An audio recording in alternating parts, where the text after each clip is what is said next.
Bismillahirrahmanirrahim. Assalamualaikum warahmatullahi wabarakatuh. Alhamdulillahirabbil alamin. Wassalatu wassalamu ala asrofil anbiya'i wal mursalin Sayyidina Muhammadin wa ala alihi wa sahbihi ajma'in. Rabbi shrah li sadri wa yassir li amri wahlul 'uqdatam min lisani yafqahu qawli, amma ba'du. Yang terhormat Ibu Nurul Komariah SPD selaku Kepala SD Negeri 2 Taman Sari, yang saya hormati Ibu Reva Yunari SPD dan Bapak Jamil SPD selaku calon guru penggerak Kabupaten Banyumas. Yang saya hormati Bapak dan Ibu guru beserta tenaga kependidikan SD Negeri 2 Taman Sari. Marilah kita senantiasa memanjatkan kehadiran Allah Subhanahu wa taala atas limpahan rahmat, taufik, hidayah dan inayahnya pada kita semua, di mana hingga kini kita masih diberikan iman, Islam dan kesehatan, sehingga pada siang hari ini kita dapat berkumpul bersama dalam acara diseminasi pemahaman dan penerapan pengalaman budaya positif. Tak lupa pula sholawat serta salam semoga Allah senantiasa mencurahkan rahmat pada junjungan kita Nabi besar Muhammad beserta keluarga dan para sahabatnya, yang mana beliau adalah Nabi yang membawa syafaat Allah. Dan mudah-mudahan kita selaku umatnya mendapatkan syafaatnya pula di yaumil akhir. Amin amin ya rabbal alamin. Perkenankanlah saya selaku pembawa acara untuk membacakan susunan acara pada siang hari ini sebagai berikut. Acara yang pertama yaitu pembukaan. Acara yang kedua menyanyikan lagu Indonesia Raya. Acara yang ketiga yaitu sambutan tunggal. Acara yang keempat acara inti, dan acara yang kelima yaitu penutup. Acara yang pertama yaitu pembukaan. Marilah kita buka acara pada siang hari ini dengan pembacaan Al-Fatihah secara bersama-sama. Lillahi wa li syafaati Rasulullah sallallahu alaihi wasallam. Al-Fatihah.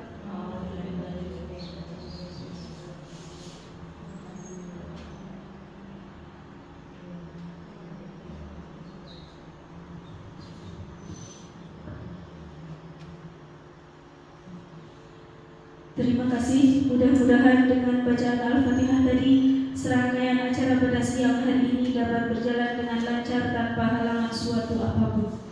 Acara yang kedua yaitu menyanyikan lagu Indonesia Raya. Yang bertugas disilakan. Kepada Bapak dan Ibu guru dimohon untuk berdiri.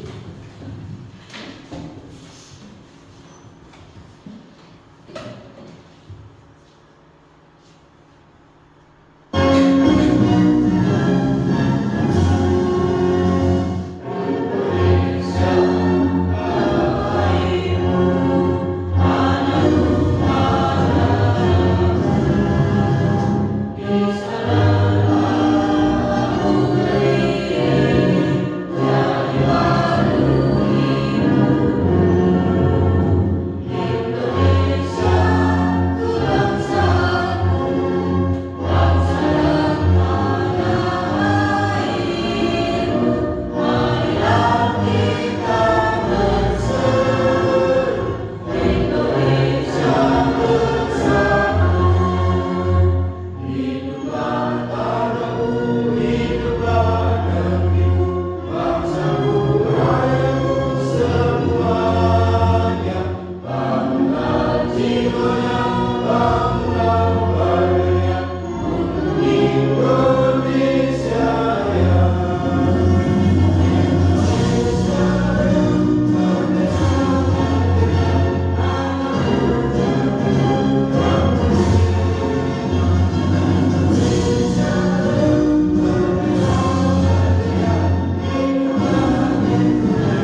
Terima kasih. Bapak dan Ibu dimohon untuk duduk kembali.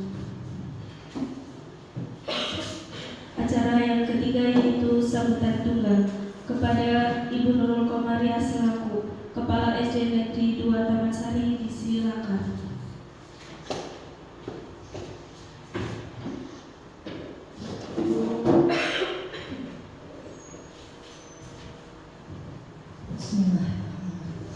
Assalamualaikum warahmatullahi wabarakatuh. Bapak Ibu Guru SD 2 Taman Sari yang saya hormati, Ibu Eva Yulari dan Bapak Jamil, Ibu Eva Yulari SPD dan Bapak Jamil SPD, PGP Angkatan 11 Kabupaten Banyumas yang saya hormati dan saya banggakan. Pertama-tama mari kita panjatkan syukur kehadirat Allah Subhanahu wa Ta'ala yang sudah memberi kita kesempatan dan banyak sekali nikmat sehingga pada siang hari ini kita berkumpul di ruangan ini dalam acara diseminasi pemahaman dan penerapan pengalaman budaya positif yang akan dibawakan oleh Ibu Eva Yulari SPD dan Bapak Jamil SPD. Tidak lupa sholawat serta salam kita aturkan pada junjungan kita Nabi Agung Muhammad Sallallahu Alaihi Wasallam yang selalu dan senantiasa kita harapkan syafaatnya. Pada siang hari ini rasanya sangat bersyukur dan bahagia sekali dan langsung bisa rasa syukur itu ada nikmat yang tidak bisa kita lewatkan ini ya. Hidangan, terima kasih dari Pak Jamil dan Bu Eva ya sudah memberikan hidangan pada kita itu untuk rasa syukur kami sehingga ada rezeki atau nikmat. Di samping itu sangat berbahagia dan bersyukur dalam rangkaian pendidikan guru penggerak angkatan 11 sudah sampai ke pertengahan ya Bu, Juli Agustus ya sepertiga. Alhamdulillah bimbingan sudah 2 kali. Ini acara diseminasi pemahaman dan penerapan dalam rangka proses pendidikan guru penggerak. Semoga berjalan lancar, tidak ada halangan suatu apapun, semuanya berkah dan nilainya bagus sesuai dengan harapan, bermanfaat untuk semuanya. Kedua-duanya semoga lancar semua. Bu Eva, Pak Jamil berkelancaran dan akan mendapatkan nilai yang bagus yang menjadi benar-benar guru penggerak yang berkualitas dan profesional berguna bagi semuanya. Hanya itu yang saya sampaikan, kurang lebihnya mohon maaf.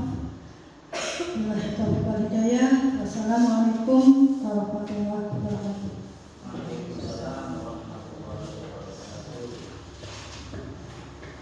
Kepada beliau saya ucapkan terima kasih. Acara yang selanjutnya itu acara inti.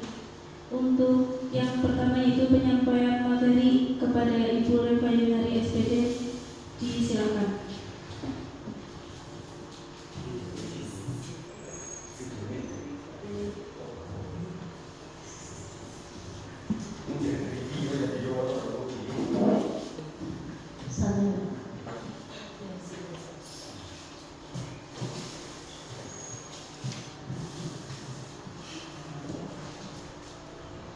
Bismillahirrahmanirrahim. Assalamualaikum warahmatullahi wabarakatuh.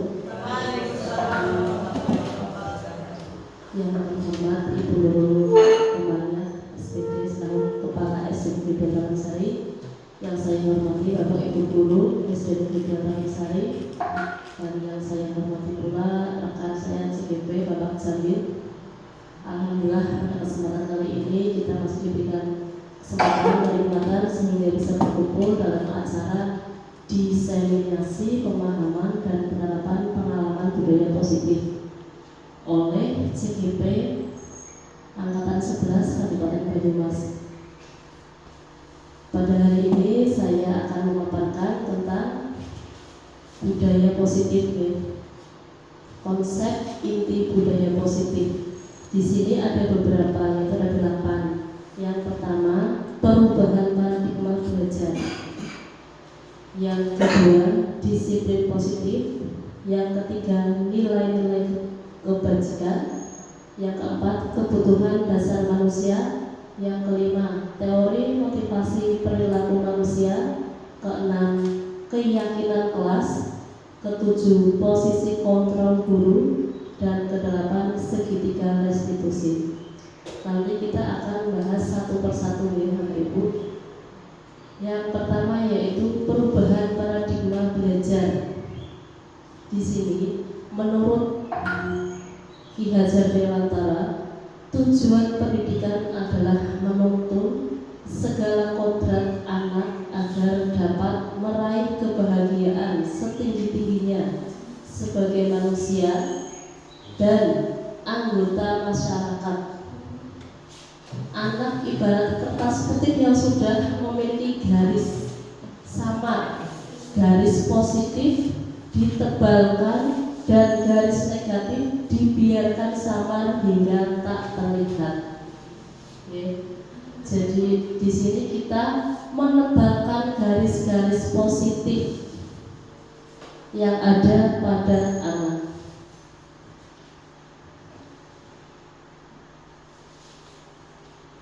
Guru tidak bisa memaksakan kehendak, tidak bisa memaksakan kehendak muridnya, tapi kita itu berusaha berpihak pada murid atau berhamba pada murid. Tapi bukan berarti kita itu manut pada murid semuanya, kayak gitu ya. Tapi kita mengarahkan, menuntun supaya bisa menciptakan generasi yang sesuai dengan profil pelajar Pancasila.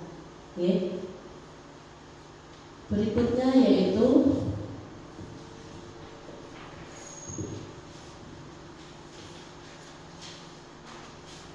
pada paradigma belajar, perubahan paradigma belajar itu di sini selama ini banyak miskonsepsi tentang makna kontrol.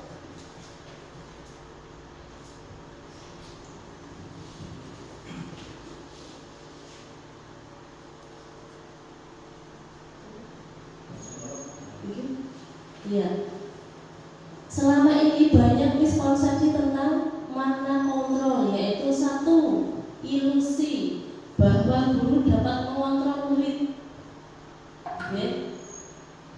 Dua, ilusi bahwa semua penguatan positif efektif dan bermanfaat.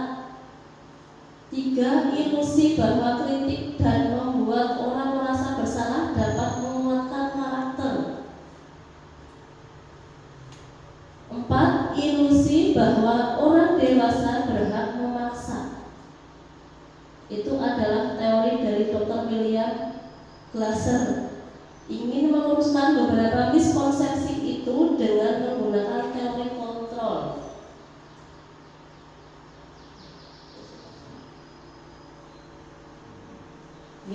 Di sini coba kita bersama-sama melakukan kegiatan kepala tangan.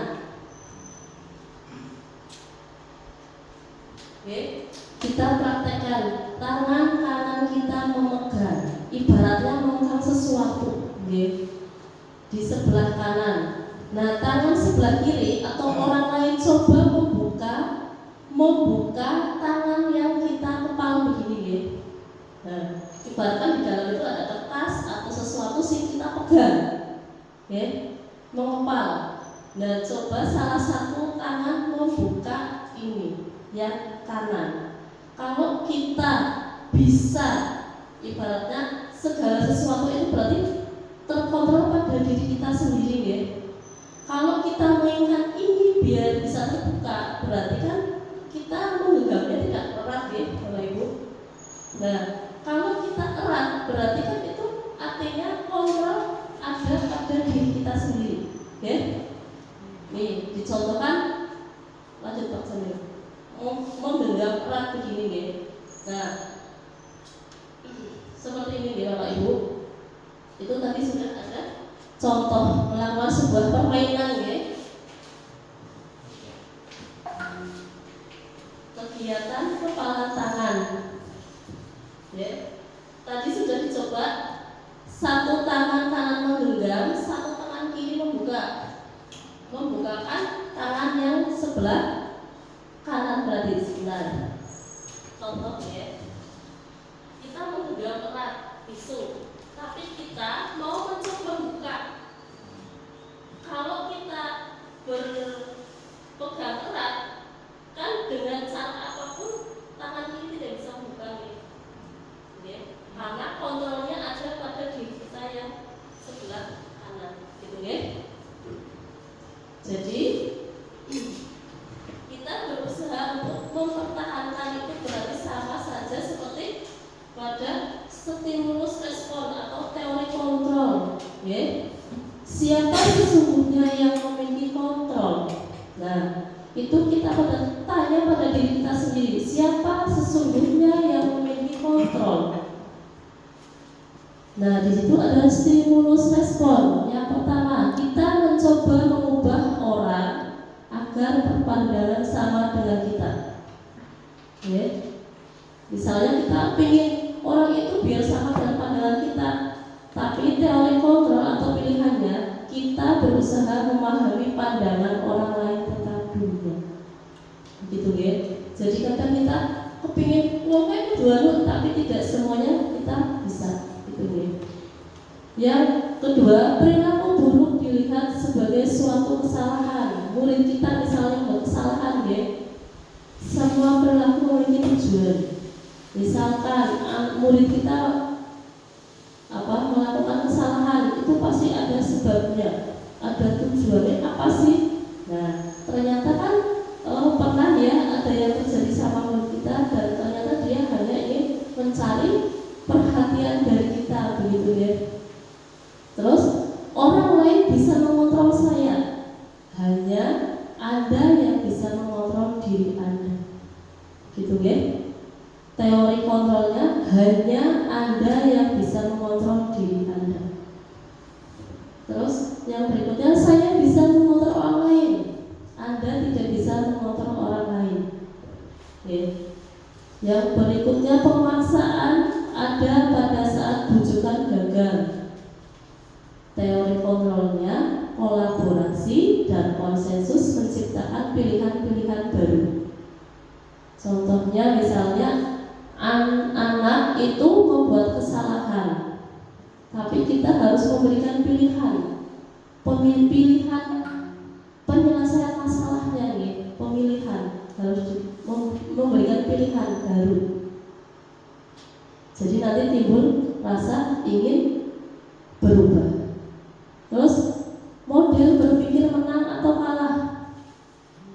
Dalam teori kontrolnya, model berpikir menang-menang.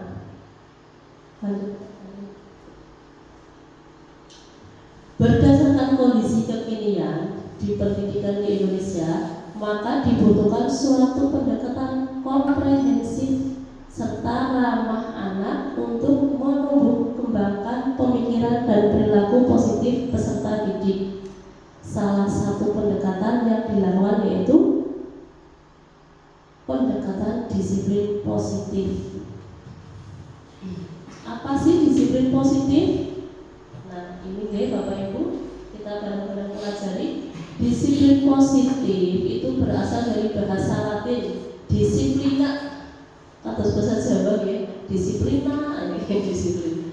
Disiplina, yaitu artinya belajar. Disiplin ini membuat orang dapat menggali potensinya menuju sebuah tujuan. Apa yang dia hargai dan menjadi pribadi merdeka. Jadi kadang anak kan kepingin ya dihargai, ya. Nah itu disiplin positif di mana ada kemerdekaan, disitulah harus ada disiplin yang kuat. Sungguh pun disiplin itu bersifat self-disiplin, yaitu kita sendiri yang mewajibkan kita dengan sekeras-kerasnya.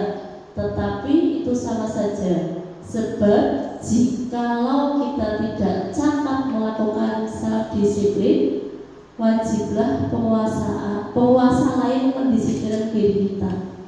Jadi disiplin itu timbulnya dari diri kita nih Bapak Ibu.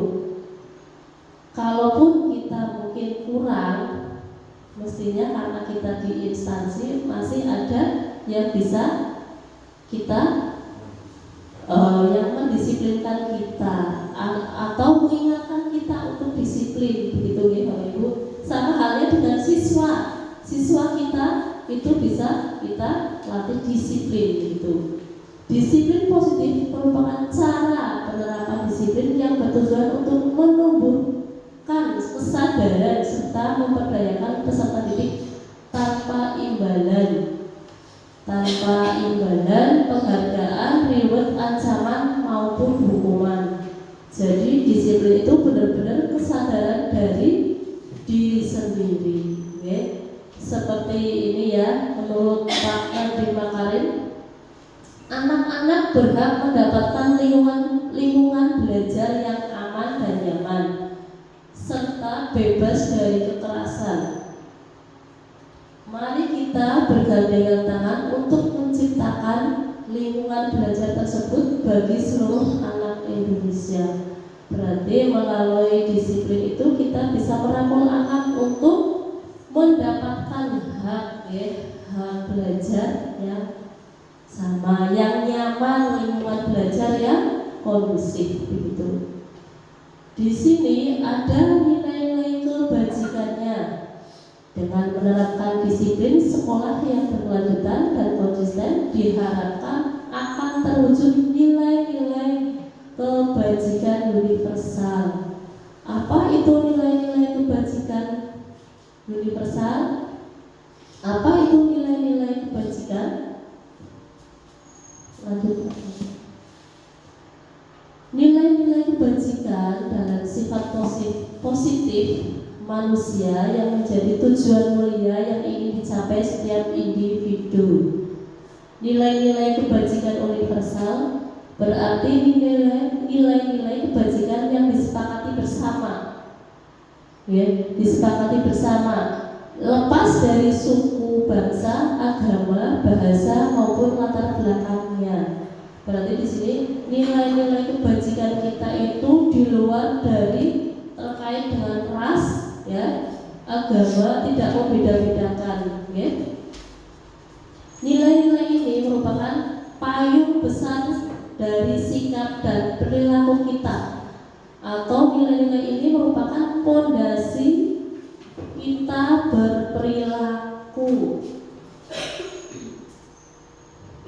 Kondisi kita berperilaku berarti kita sebagai guru itu harus memberikan contoh atau nilai-nilai perilaku yang positif, begitu ya Bapak Ibu. Terus menurut Dr. William Glasser pada teori kontrol 1984 mengumumkan bahwa setiap perilaku atau perbuatan memiliki satu tujuan, ya, memiliki satu tujuan. Nah, menurut Dian Kosen 1998 mengumumkan bahwa dengan mengaitkan nilai-nilai kebajikan yang diyakini seseorang, maka motivasi intrinsiknya akan terbangun, ya, sehingga menggerakkan motivasi dari dalam untuk mencapai tujuan mulia yang diinginkan. Berarti di sini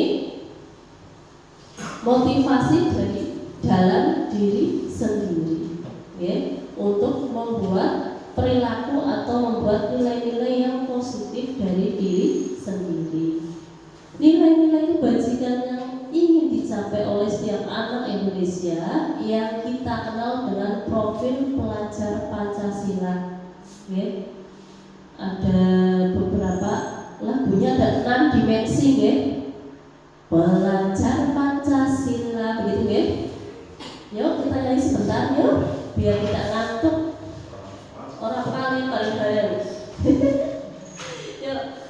Belajar Pancasila, beriman dan bertakwa pada Tuhan yang esa dan berakhlak mulia, berkebinekaan global, gotong royong mandiri, kreatif dan bernalar kritis. Nah, itu ada profil pelajar Pancasila yang 6 dimensi ya Bapak Ibu. Nah, di sini teori motivasi perilaku manusia menurut Dian Gosen ya. Yang pertama yaitu menghindari ketidaknyamanan atau hukuman. Berarti kita harus apa ya? Menghindari ketidaknyamanan anak atau hukuman pada anak ya. Itu berasal dari motivasi eksternal. Yang berikutnya nomor 2, mengharapkan imbalan atau penghargaan. Nah, ini juga termasuk motivasi eksternal. Yang ketiga, menghargai diri sendiri dengan nilai yang dipercaya, yaitu motivasi internal yang merupakan tujuan disiplin positif. Yang pertama kita menjabarkan menghindari ketidaknyamanan atau hukuman. Nah, ini adalah tingkat terendah dari motivasi perilaku manusia. Biasanya orang yang melakukannya akan bertanya, apa yang akan terjadi apabila saya tidak melakukannya? Mereka sedang menghindari permasalahan yang mungkin muncul dan berpengaruh pada mereka secara fisik dan psikologis bila mereka tidak melakukan tindakan tersebut. Nah, yang tadi itu kan hukuman ya, berarti sebaiknya kita menghindari ketidaknyamanan siswa ya, meskipun ada kesalahan tapi kita tetap memberikan rasa nyaman, tapi dengan dengan cara supaya dia tetap nyaman gitu. Jadi memberikan pilihan seperti tadi ya, untuk mempertanggungjawabkan apa yang telah dia lakukan begitu. Terus yang kedua, mengharapkan imbalan atau penghargaan. Nah, motivasi ini satu tingkat di atas motivasi sebelumnya. Orang dengan motivasi ini akan bertanya, apa yang akan saya dapatkan apabila saya melakukannya? Mereka melakukan sebuah tindakan untuk mendapatkan pujian. Nah, ini berarti salah satu penghargaan ya. Kalau anak melakukan sesuatu yang baik, kita kasih applause, kita kasih pujian, itu anak pasti akan merasakan tersanjung ya Bu, akan merasakan ada penghargaan gitu ya. Nah, pujian dari orang lain yang menurut mereka penting dan mereka letakkan dalam dunia berkualitas mereka juga melakukan sesuatu untuk mendapatkan hadiah, pengakuan atau imbalan. Lanjut, yang berikutnya ini ada dari Alfikon ya 1993. Ini menjelaskan bahwa penghargaan berlaku sama dengan hukuman, dalam arti minta atau membujuk seseorang melakukan sesuatu untuk memenuhi suatu tujuan dari orang yang membujuk atau meminta. Dorongannya eksternal dan akan ada faktor ketergantungan. Ini disebut dengan dihukum oleh penghargaan.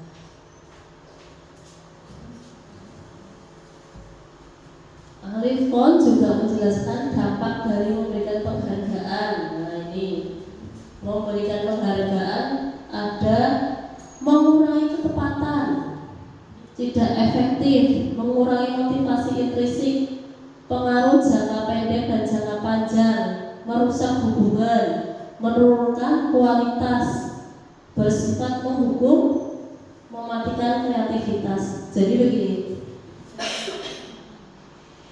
tadi dengan kaitannya dengan memberikan penghargaan, berarti anak kurang kreatif dalam arti kalau nggak ada hadiahnya saya nggak mau lah. Nah, itu adalah sesuatu yang kurang baik, ya. Jadi memberikan penghargaan itu baik, tapi ada efeknya, begitu, ya. Menghargai diri dengan nilai yang dipercaya, orang dengan motivasi ini akan bertanya, akan menjadi orang yang seperti apa apabila saya melakukannya. Mereka melakukan sesuatu karena nilai-nilai yang mereka yakini dan hargai, dan mereka melakukannya karena mereka ingin menjadi orang yang melakukan nilai-nilai yang mereka yakini tersebut. Ini adalah motivasi yang akan membuat seseorang memiliki disiplin positif dan tujuan penerapan disiplin positif. Selanjutnya yaitu tentang kebutuhan dasar manusia. Seluruh tindakan manusia memiliki tujuan tertentu, ya. Semua yang kita lakukan adalah usaha terbaik kita untuk mendapatkan apa yang kita inginkan. Ketika kita mendapatkan apa yang kita inginkan, sebetulnya saat itu kita sedang memenuhi atau beberapa kebutuhan dasar, ya. Memenuhi kebutuhan dasar kita.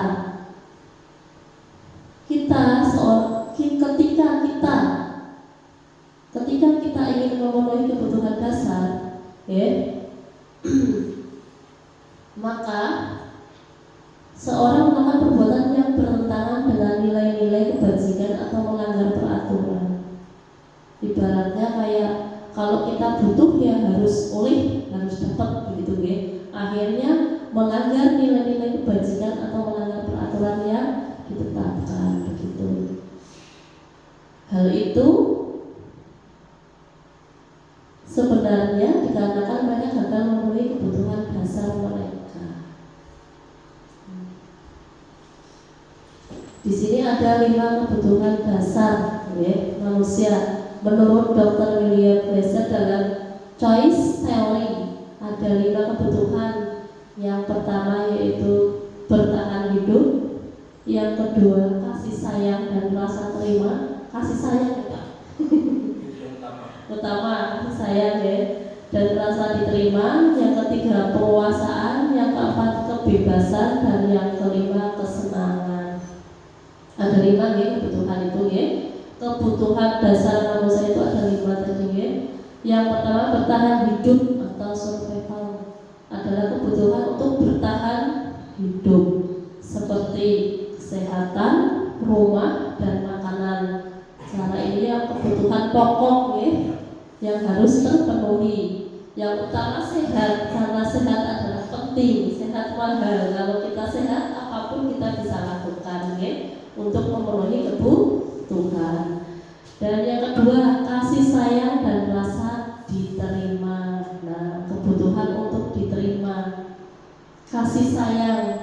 Guru kita sebagai seorang pendidik harus punya rasa kasih sayang lebih, meskipun kadang ya ada murid yang membuat tarik nafas, ya. Tapi tetap kita harus tetap sayang, karena sejatinya kita ingin mendisiplinkan mereka dengan baik, begitu, ya. Kasih sayang dan rasa diterima adalah kebutuhan disayangi dan diterima, meliputi kebutuhan hubungan dan koneksi sosial, memberikan dan menerima kasih sayang, dan merasa menjadi bagian dari suatu kelompok, ya. Kebutuhan hubungannya harus selalu baik, harus selalu saling menyayangi, ya. Selalu menyayangi, ya. Karena kita di sini juga jadi satu keluarga, ya, Pak. saling menyayangi. Tapi jangan sering cinta ya, hati-hati. Kasih sayang. Kasih sayang. Kasih sayang saja. Kasih sayang dan merasa menjadi bagian dari satu kelompok, diakui, diterima, okay? Nah itu kebutuhan ini juga meliputi keinginan untuk tetap terhubung dengan orang lain. Nah ini teman, keluarga, teman, ya, dengan binatang peliharaan dan kelompok, begitu ya. Terus yang ketiga yaitu penguasaan, kebutuhan pengakuan atas kemauan. Nah di sini kebutuhan yang berhubungan dengan kekuatan untuk mencapai sesuatu atau menjadi kompeten, menjadi terampil, diakui atas prestasi dan keterampilan kita. Nah ini kalau kita berarti apa ya, mengikuti kegiatan-kegiatan praktek baik atau komunitas belajar untuk mendapatkan satu keterampilan atau tambahan kompetensi untuk diri kita, ya, untuk menunjang dengan pekerjaan kita. Gitu. Kalau siswa berarti berprestasi, gurunya juga berprestasi ya. Ya, kalau siswa itu berarti berprestasi. Nah itu diakui atas prestasi dan keterampilan, didengarkan dan memiliki rasa harga diri. Kebutuhan ini meliputi keinginan untuk dianggap berharga, bisa membuat perbedaan, bisa membuat pencapaian, kompeten, terus diakui, dihormati. Ini meliputi self-esteem dan keinginan untuk meninggalkan pengaruh. Berarti kalau pengaruh itu dengan lingkungannya juga sangat pengaruh, ya. Di mana kita bergaul, disitulah kita akan mendapatkan yang dialami di dalam pergaulan. Kalau kita bergaul dengan orang-orang yang berkompeten, insya Allah kita juga ikuti ilmunya, begitu ya. Terus yang keempat, kebebasan atau kebutuhan akan pilihan adalah kebutuhan untuk bebas atau kemandirian, otonomi, memiliki pilihan dan mampu mengendalikan arah hidup seseorang. Kalau dikaitkan dengan dengan siswa kita, itu berarti kita memberikan pilihan mereka maunya seperti apa, kegiatan yang ingin diikuti seperti apa, begitu ya. Nah ini. Terus yang kelima, kesenangan, kebutuhan untuk merasa senang, bahagia. Senang atau bahagia sama mau di bawah ini adalah kebutuhan untuk mencari kesenangan, bermain dan tertawa. Bayangkan hidup tanpa menikmati apapun, betapa menyedihkan. Kita mau Bapak Ibu. Nah, ini adalah salah satu contoh studi kasus, ya, dalam kebutuhan dasar manusia yang kaitannya dengan anak didik, peserta didik. Ibu Ambar, guru wali kelas 2A di SD Pelita Hati, sedang bingung menghadapi ulah salah satu murid di kelasnya. Doni, di kelasnya yang bernama Doni, ya. Beberapa anak di kelas 2A telah datang padanya dan mengeluhkan Doni yang seringkali meminta bekal makan siang mereka dengan paksa. Jika Anda menghadapi situasi seperti Ibu Ambar, apa yang Anda akan lakukan? Menurut Anda, kira-kira apa alasan Doni melakukan hal ini? Apa ya Pak? Apa ya Pak kira-kira? Pemateri dua nanti. Oke. Kira-kira apa? Nah, kira-kira kita mencari apa yang alasannya apa? Kenapa kok kamu meminta? Mesti kita bertemu dengan anaknya, dengan Doni, kita secara itu manggil Doni, ya, ditanya alasannya apa? Kenapa kamu melakukan seperti itu? Dan kita juga bisa untuk memberikan solusi. Nanti ada kelanjutannya akan disampaikan kepada Bapak Jamil, Monggo Jamil. sidang restitusi. Ya, terima kasih. Tepuk tangan.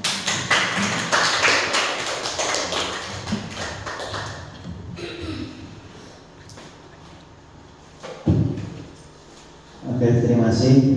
Buka dulu. Assalamualaikum warahmatullahi wabarakatuh. Ibu Kepala SD Negeri 2 Taman Sari yang saya hormati, Ibu Nurul Komaria dan Bapak Ibu serta karyawan di SD Negeri 2 Taman Sari yang saya hormati.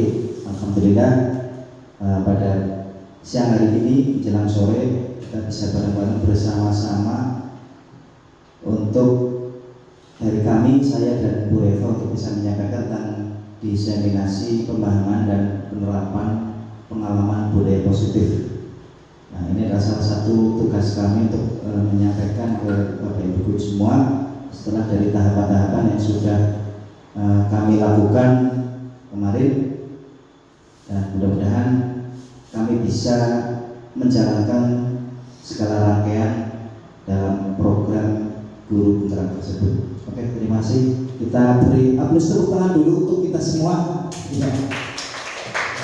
Tadi ada materinya Bu Eva sangat bahagia. Saya ingin kita minimal 10 detik untuk bisa senyum dulu. Ya, untuk bisa emosi senyum dulu. Ya, maka saya beri 10 detik, saya hitung 10 untuk bisa senyum. Ya, 1. Ya, silakan bisa memandang temannya nggak apa-apa, teman, untuk bisa senyum. Ya, jangan sampai cara itu mukanya muka nebo, tapi untuk bisa senyum. Ya, 1, 2, 3.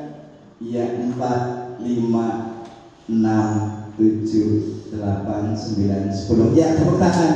Ya. Karena kita wong Banyumas, saya ingin minta tepuk dulu. Makan pisang ya. Terima kasih. Untuk senyumnya saya ingin kita keprok wong Banyumas ini ya. Wong Banyumas ini untuk ciri khas kita. Dapat 1 kali keprok wong Banyumas. Inyong-inyong Rika, Rika, wong Banyumas, Banyumas Satria, Banyumas. Nah, terima kasih. Oke, untuk materi yang tadi disampaikan beberapa kemarin tadi, ini tadi jawabannya tentang ada sebuah masalah ini dari Ibu Ambar nih, salah satu guru oleh kelas 2A. Nah, kita tadi sudah dijelaskan. Nah, ini apa yang Anda lakukan? Menurut Anda kira-kira apa alasan Doni melakukan hal itu? Lanjutkan Bu ya. Nah, sebelum tadi masalah yang disampaikan tentang Doni bahwa tiap hari itu meminta bekal temannya. Nah, ini harus ada sebuah keyakinan kelas untuk mewujudkan murid merasa sebagai orang yang mereka inginkan dan menghargai diri sendiri dengan nilai-nilai yang mereka percaya. Kita perlu merancang suatu keyakinan kelas. Ya, mengapa keyakinan kelas? Mengapa bukan peraturan kelas? Ya, misalnya kita ada sebuah aturan atau ada keyakinan. Nah, keyakinan kelas ini ada peraturan di sekolah kita. Mohon maaf, ini dilarang merokok. Nah, tujuan peraturan tersebut itu untuk kesehatan. Ternyata nilai kesehatan itulah namanya keyakinan kelas. Nah, sehingga jadi murid bukan sekedar menaati peraturan kelas, tapi ada motivasi dari diri siswa atau instruksi dalam bertindak bukan karena peraturan, tetapi karena keyakinannya untuk sehat. Oh, aku tidak boleh merokok agar aku sehat. Terus keyakinan itulah yang kita buat untuk membuat keyakinan kelas jadi nilai-nilai kebajikannya itu yang kita tanamkan pada siswa. Ya, jelas. Nah, sekarang keyakinan kelas ini bertujuan untuk apa? Bahwa keyakinan kelas ini bertujuan untuk menumbuh atau tumbuhnya motivasi intrinsik. Nah, kembali ke nilai-nilai atau keyakinan-keyakinan lebih menggerakkan seseorang dibandingkan mengikuti serangkaian peraturan-peraturan. Ini sadar diri bukan karena aturan. Nah, terus kelas ini bahwa lebih bersifat abstrak. Kalau kita punya keyakinan kelas, ya, bersifat lebih rinci dan konkret, terus berupa pernyataan-pernyataan universal. Terus pernyataan dibuat dalam bentuk positif, tidak terlalu banyak sehingga mudah diingat dan dipahami oleh semua warga kelas, sesuai dengan kondisi kelas dan sekolah sehingga mudah diterapkan. Semua warga kelas dan sekolah ikut berkontribusi dalam pembuatan keyakinan kelas. Jadi saling memberikan masukan seperti itu. Terus bersedia meninjau kembali keyakinan kelas dari waktu ke waktu. Ya. Untuk mencapai tujuan utama keyakinan kelas, kita sebagai pendidik atau guru harus dapat merefleksi dan memposisikan diri dengan tepat. Ya. Nah ini ada, kalau saya tulis lagi tadi ya, ada peraturan kelas dan ada keyakinan kelas. Kalau peraturan kelas itu sudah contohnya datang 15 menit, ya. Terus apabila, ya itu harus seperti itu. Tapi kalau aturan itu kita munculkan dari peserta didik, kita buat keyakinan kelas. Anak didik itu muncul, misalkan tidak boleh makan di kelas, itu muncul. Kalau itu ada sebuah kesepakatan dengan anak didik itu. Nah untuk itu guru harus bisa atau mempunyai posisi kontrol guru. Ini contohnya ini Tisa dan Hana dipanggil masuk ke ruangan Ibu Dewi. Ini kepala Bu, kalau Bu Dewi ini di SD tapi ini di SMA ya. Bu Dewi kan udah besar ya. Ya. Ini kepala sekolah SMA Makmur.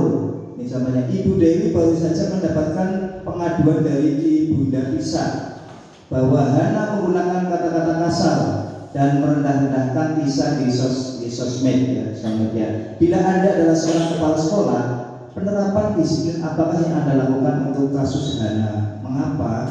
Nah ini nanti ditujukan ke Bu Nurul ini sebuah permasalahan di medsos. Nah kita kembali tadi ke posisi kontrol guru.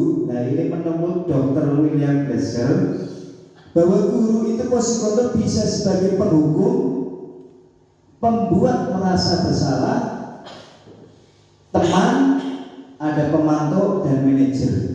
Nah ini adalah posisi kontrol guru menurut Dr. William. Nah posisi-posisi itu ya lanjut. Nah posisi kontrol itu ya, contohnya posisi kontrol guru sebagai penghukum, nada suara tinggi, bahasa tubuh, mata melotot dan jari menunjuk-nunjuk menghadap ya, penghukum ya, kamu salah ya, itu adalah posisi penghukum. Nah seorang penghukum ketika menggunakan hukuman fisik maupun verbal, nah guru-guru yang menerapkan posisi penghukum itu akan berkata, patuhi aturan saya, atau awas kamu selalu bisa salah, selalu pasti kamu yang terakhir selesai. Hasilnya murid marah dan menendam atau bersifat agresif. Itu karena intinya dengan menunjuk-nunjuk guru ilas. Kita sudah punya aturan kelas. Ya, itu satu arah dari guru bukan dari siswa. Nah, terus posisi yang kedua adalah posisi pembuat merasa bersalah. Nada suara memelas atau halus atau sedih, bahasa tubuh merapat pada anak, lesu, membuat rasa bersalah akan membuat orang lain merasa tidak nyaman, ya, atau bersalah, atau rendah diri. Kata-kata yang keluar dengan lembut akan seperti ini: ibu sangat kecewa sekali dengan kamu. Berapa kali, ya, bapak harus memberitahu kamu. Gimana coba kalau orang tua kamu tahu kamu berbuat begini? Hasilnya murid ini, ya, ketika kita posisi bersalah, ini murid akan merasa bersalah dan telah mengecewakan. Intinya ke anak didik ya, itu apa? Anak itu akan merasa bersalah. Ibu sangat kecewa dengan kamu. Ya, berapa kali harus memberitahu kamu? Itu nanti hasilnya murid akan merasa kecewa. Ya itu seperti itu. Terus kadangkala sikap seperti ini lebih berbahaya dari sikap penghukum. Kalau tadi penghukum itu dengan ngacung-ngacung karena ada aturan, ini akan lebih berbahaya. Karena emosi akan tertanam rapat di dalam, murid menahan perasaan. Ya, itu kecewanya. Lanjut. Nah, sekarang posisi kontrol guru sebagai teman. Nada suaranya lama, akrab dan bercanda, bahasa tubuh ya, meratap pada murid, mata dan senyum jenaka. Nah, posisi teman bisa negatif ataupun positif. Positifnya membuat hukuman atau hubungan baik yang terjalin antara guru dan murid. Jadi dengan murid itu sebagai teman. Hal negatifnya, bila suatu saat guru tersebut tidak membantu, maka murid akan kecewa. Nah, guru di posisi teman ini akan berkata, ayo bantulah demi bapak ya. Ayo ingat ya, tidak bantuan bapak selama ini ya. Ya sudah kali ini tidak apa-apa, nanti ibu bantu bereskan. Hasilnya ini murid akan merasa senang dan akrab dengan guru. Nah, ini dampaknya positif. Hanya saja di sisi negatifnya murid menjadi tergantung pada guru tersebut. Seperti yang saya ceritakan Pak Andi ya, karena saya bersikap seorang teman dengan Mas Arif ya, akhirnya dia Sarif ya. Sarif kan seperti itu, akhirnya karena saya posisikan sebagai teman, ternyata dampak negatifnya dia merasa ketika tidak dibantu itu kecewa ya. Lanjut. Nah, posisi kontrol guru sebagai pemantau. Nah, nada suaranya datar, bahasa tubuhnya yang formal. Nah, posisi pemantau berdasarkan pada peraturan-peraturan dan konsekuensi. Nah, pertanyaan yang diajukan seorang pemantau, peraturannya apa? Apa yang telah kamu lakukan? Sanksi atau konsekuensinya apa? Ya. Nah, ini hasilnya murid ini akan memahami konsekuensi karena telah melanggar peraturan sekolah. Jadi guru tidak menunjukkan suatu emosi yang berlebihan, menjadi marah atau membuat merasa berbuat salah. Lanjut ya. Nah, posisi yang baik ini posisi kontrol guru sebagai manajer. Nada suara tulus, bahasa tubuh tidak kaku, mendekat ke murid. Posisi manajer yaitu guru berbuat sesuatu bersama dengan murid, mempersilahkan murid mempertanggungan perilakunya, mendukung murid agar dapat menemukan solusi atas permasalahannya sendiri. Di sini penekannya adalah guru dapat berkolaborasi dengan murid bagaimana memperbaiki kesalahan yang ada. Nah, ini seorang manajer ini kan berkata, apa yang kita yakini? Nah, kembali ke keyakinan kelas karena sudah ada kesepakatan. Apakah kamu meyakininya? Jika kamu meyakininya, apakah kamu bersedia memperbaikinya? Jika kamu memperbaiki ini, hal ini menunjukkan apa tentang dirimu? Apa rencana kamu untuk memperbaiki hal ini? Nah, ini adalah posisi dari posisi kontrol guru yang paling baik adalah di posisi guru sebagai manajer. Lanjut ya. Contoh penerapan 5 posisi kontrol guru. Ini kasus siswa tidak memakai atribut lengkap saat upacara bendera. Hormat bendera selama 1 jam. Ya. Nah, ini berapa kali? Ini contohnya penghukum ngaduk mengarut bendera sampai 1 jam karena dihukum karena tidak pakai atribut. Nah, ini pembuat merasa bersalah. Berapa kali ibu atau bapak harus memberitahu kamu selalu saja mengecewakan ibu atau bapak. Nah, terus posisi sebagai teman, ayo dong ikut aturan sekolah, tolong bantu ibu atau bantu bapak ya sekali ini. Ya sudah tidak apa-apa. Nah, ini contoh. Terus ada posisi pemantau. Nah, lanjut ke. Nah, ini yang posisi yang sebagai manajer. Nah, ketika tadi tidak memakai atribut, apakah kamu tahu kesalahanmu? Kira-kira bagaimana kamu perbaiki kesalahanmu? Jadi kita tanyakan pada murid. Seperti itu. Lanjut penjelasannya. Posisi kontrol apakah? Nah, dan tadi kamu selalu ada jawabannya. Ini coba kira-kira ini posisi kamu selalu saja salah. Nah, ini kira-kira posisi apa ini? Ya, kita bayangkan bareng-bareng ini.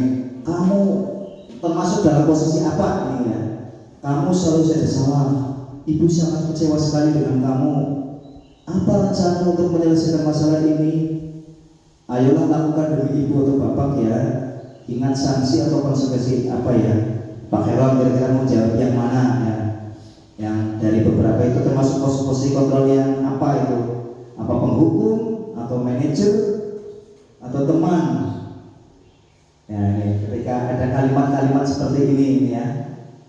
Ini masuk ke posisinya tadi ada posisi sebagai teman, sebagai penghukum, pemantau, ya ada manajer, ya. So, Pak Heron kira-kira pilih satu, kira posisinya apa itu? Oh, Pak Andi dulu ya. Pak Andi, kamu selalu saja salah. Kira-kira posisi apa itu, Pak Andi? Penghukum ya. Oh, penghukum. Ya, kata Andi penghukum ya. Biasanya ibu ketika ibu sangat kecewa sekali dengan kamu di posisi nomor itu. Ya, apakah penghukum, apa teman, apa ya, atau manajer? Nanti kita bener atau salah kira-kira. Ya, merasa bersalah, jadi ibu merasa bersalah. Pak Heron sudah menunjuk Pak Andi. Yang ibu ya itu ya. Yang Pak Heron yang ayolah lakukan demi ibu atau bapak. Ayolah, misalkan anak buat kesalahan, tapi untuk memperbaikinya seperti itu. Ya. Gimana? Motivasi gitu ya, motivasi dari motivator ya, berarti posisinya sebagai penghukum atau sebagai merasa bersalah atau misalkan sebagai manajer, penghukum ya. Bu Reva misalnya nih, ingat sanksi atau konsekuensi apa? Ya. Manajer ya, setelah kita buka selanjutnya apa benar apa tidak Pak Andi tadi bisa penghukum. Oh, luar biasa Pak Andi, benar ya. Ibu Juga merasa bersalah ya. Ini sama ya. Terus Pak sebagai teman berarti ya.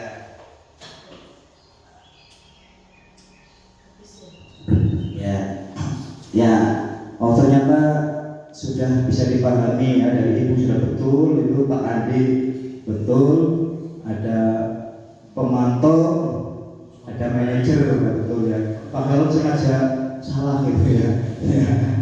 Lanjut.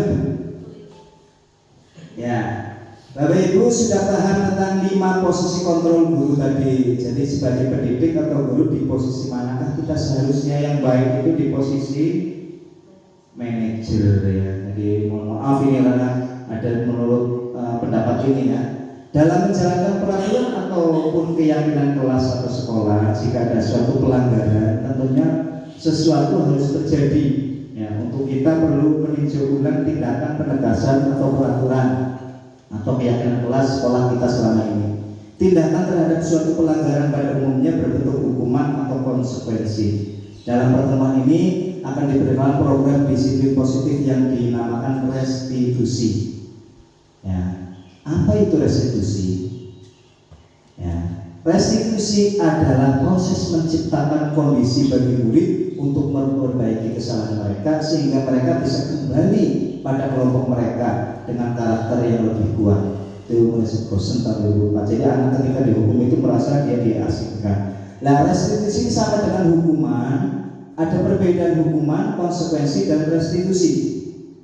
Ya. Nah ini, ketika kita melakukan hukuman kepada anak, ini sistem tidak akan berjalan bila murid tidak takut. Coba berhenti dengan di tingkat SMA atau ya itu karena aturan tidak takut. Terus identitas sukses. Ketika itu konsekuensi, itu memerlukan monitoring dan supervisi terus menerus. Ya, tetapi ketika restitusi, murid belajar bertanggung jawab untuk perilakunya. Terus hukuman itu berlaku hanya pada sebuah institusi, tidak berlanjut pada kehidupan nyata. Wis rampung sekolah ya wis, seperti itu. Tapi konsekuensi itu membantu penerapan mengikuti peraturan dalam masyarakat. Kalau restitusi fokus pada pemecahan masalah dalam jangka panjang. Peraturannya adalah kamu harus, ya. Terus kalau konsekuensi apa peraturannya? Mampukah kamu melakukannya? Terima kasih. Tapi kalau restitusi, apa yang kamu yakini? Apa yang bisa kamu lakukan untuk memperbaiki masalah ini? Nah, murid atau anak membenci peraturan. Kalau konsekuensi, murid atau anak menghormati peraturan. Kalau restitusi, murid atau anak menghormati dirinya dan orang lain. Ini positif, netral, negatif. Jadi ketika tidak ada sesuatu adalah negatif. Terus hukuman itu bersifat tidak terencana atau tiba-tiba. Hukuman bersifat satu arah, dari pihak guru memberikan hukuman dan murid hanya menerima suatu hukuman tanpa melalui suatu kesepakatan atau pengarahan dari pihak guru, baik sebelum atau sesudahnya. Hukuman yang diberikan bisa berupa fisik maupun psikis. Murid atau anak disakiti oleh suatu perbuatan atau kata-kata Bocah orang PR pun ngadeg masih ya 10 menit atau jewer kupingnya matire ngadeg ya, itu hukuman. Itu fisik atau lari-lari di lapangan sampai 10 kali atau 100 kali ya. Sementara konsekuensi adalah terencana atau sudah disepakati, sudah dibahas dalam diskusi oleh murid dan guru. Umumnya bentuk-bentuk konsekuensi dibuat oleh pihak guru, sekolah, dan murid-murid. Ya, murid sudah mengetahui sebelumnya konsekuensinya yang akan diterima bila ada pelanggaran. Pada konsekuensi, murid tetap dibuat tidak nyaman untuk jangka waktu pendek. Sikap guru di sini senantiasa memonitor murid. Sudah ada aturan langsung ditujukan ke anak, aturan hanya memantau terus itu. Sekarang ke restitusi. Ketika murid berbuat salah, guru akan menanggapi dengan mengajak murid berefleksi tentang apa yang dapat mereka lakukan untuk memperbaiki kesalahannya menjadi pribadi yang lebih baik dan menghargai dirinya. Murid perlu bertanggung jawab atas perilaku yang mereka pilih, namun mereka juga dapat belajar dari pengalaman untuk membuat pilihan yang lebih baik di waktu yang akan datang. Ketika guru memecahkan masalah perilaku mereka, murid akan kehilangan kesempatan untuk mempelajari keterampilan yang berharga untuk hidup mereka. Nah, ini restitusi. Ya. Nah, di sini ada yang namanya segitiga restitusi. Langkah-langkahnya bagaimana ketika kita melalui segitiga restitusi? Pertama, itu kita langkahnya adalah menstabilkan identitas. Ya, langkahnya stabilisir, menstabilkan. Kita semua akan melakukan hal yang terbaik yang bisa kita lakukan. Terus yang kedua, validasi tindakan yang salah. Semua perilaku memiliki kesalahan, punya alasannya. Terus yang ketiga, menanyakan keyakinan. Kita semua memiliki motivasi internal. Jadi yang bocah salah itu jangan langsung itu, tapi kita lakukan identifikasi dia kesalahannya apa. Setelah itu berikan alasan kenapa kamu melakukan kesalahan itu, baru kita motivasi terakhirnya. Kita kasih solusi seperti itu. Lanjut. Nah, ada segitiga restitusi tentang studi kasus. Kita harus bisa ada solusi atau strategi, menstabilkan masalah, validasi tindakan yang salah, menanyakan keyakinan. Ya. Menstabilkan identitas. Ya. Kita harus meyakinkan anak dengan cara mengatakan kalimat-kalimat ini. Berbuat salah itu tidak apa-apa. Kalau ketika anak berbuat salah, tidak ada manusia yang sempurna. Saya juga pernah melakukan kesalahan seperti itu. Kita bisa menyelesaikan ini. Bapak Ibu tidak mencari siapa yang salah, tapi ingin mencari solusi. Kamu berhak merasa begitu. Apakah kamu sedang menjadi teman yang baik buat dirimu sendiri? Ya. Terus langkah yang kedua adalah validasi tindakan yang salah. Jadi kalimat-kalimat ini mungkin terdengar asing buat guru, namun bila dikatakan dengan nada tanpa menghakimi akan memvalidasi kebutuhan mereka. Padahal kamu bisa melakukan yang lebih buruk dari ini ya.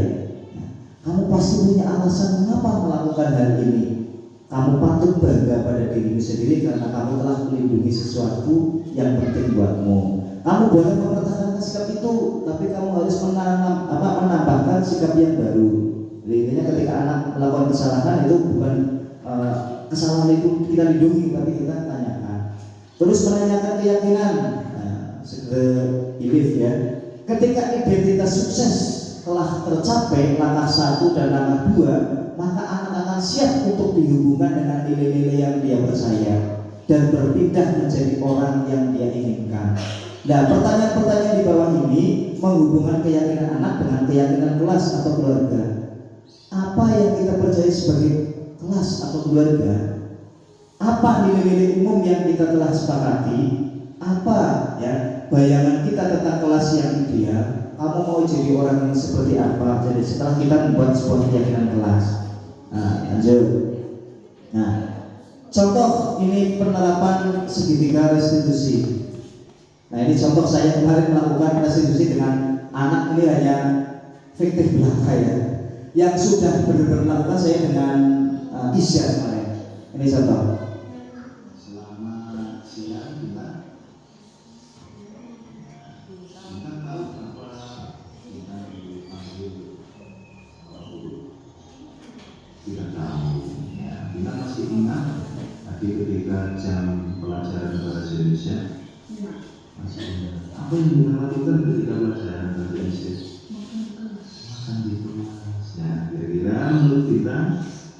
makan di kelas itu perbuatan yang salah benar, perbuatannya salah. Nah, ini guru jika mau mengatakan siapa yang salah atau misalkan bintang, tetapi bahwa perbuatan yang dilakukan tadi di sini Pak Guru ingin coba mencari solusi masalah bintang.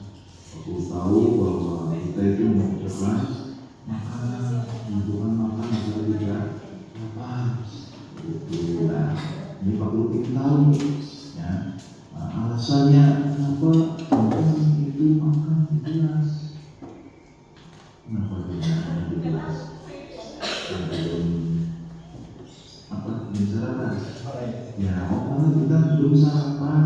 Ya, karena kita belum sarapan sehingga makan di kelas. Ya, sini ya Pak Guru bintang ya, bahwa makan di kelas itu tadi menyampaikan perbuatan yang salah. Padahal kita tahu sendiri kita sudah menikmati sebuah keyakinan kelas. Apa itu yang kelas kita yang mana kita sepakati? Saling menghormati, ya saling menghormati.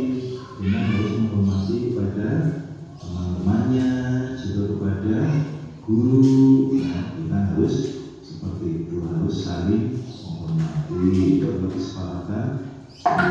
Nah, kira-kira setelah kita punya salah seperti itu, kira-kira apa yang harus kita lakukan agar kita tidak melakukan tadi makan di saat jam pelajaran?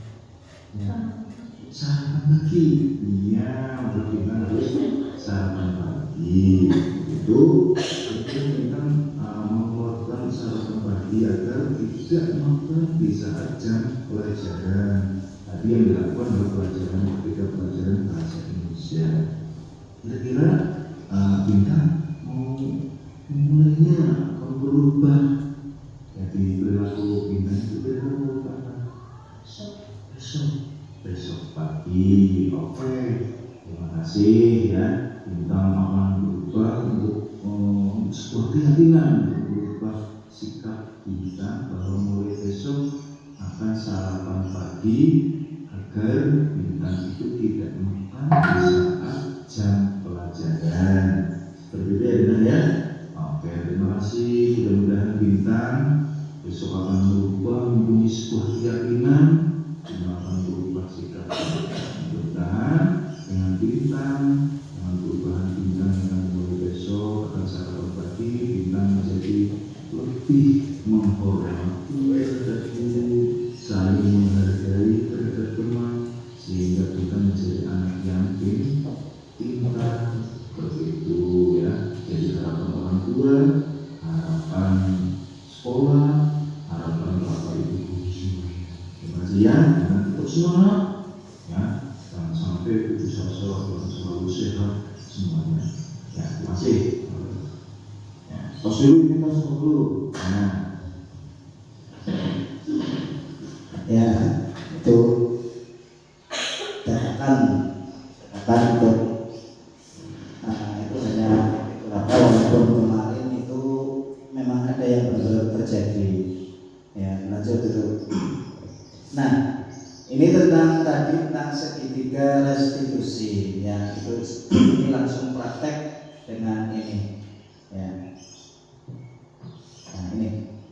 Jadi pertama, ketika identitas tadi seperti video yang telah kita tonton bareng-bareng, ya, ketika lanjut ya, ya,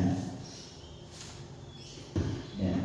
Nah ini harus kita ciptakan budaya positif, ya. Ada lingkungan positif dan ada keyakinan kelas, ada peraturan kelas. Dari peraturan kelas kita kembangkan menjadi keyakinan kelas.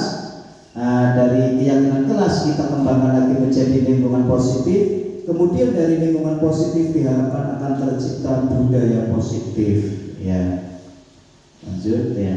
Kesimpulannya, dalam penerapan program disiplin positif, hendaknya guru memiliki standar kepribadian, profesional, dan sosial yang baik, di mana guru mampu merefleksi dirinya dalam posisi kontrol saat ini. Bagaimana perjalanan dirinya sebagai manajer yang mampu menuntun murid yang memiliki nilai-nilai kebajikan sesuai dengan profil pelajar Pancasila. Nanti profil pelajar Pancasila sudah dinyanyikan oleh Bu Reva tadi ya. Ya, lanjut. Nah, ini yang demikian yang saya sampaikan tentang budaya positif khususnya di lingkungan SD. Kalau di SD Negeri Taman Sari ini sudah dilaksanakan, insya Allah semuanya sudah berjalan. Tinggal kita meningkatkan kegiatan-kegiatan budaya positif tersebut. Baik budaya positif itu diciptakan di gurunya, di anak didiknya, lingkungannya. Kebetulan di SD Negeri Taman Sari ini sangat mendukung sekali, baik lingkungan, gurunya, anak-anaknya. Demikian apa yang dapat saya sampaikan. Kurang lebihnya mohon maaf. Saya akhiri. Wassalamualaikum warahmatullahi wabarakatuh.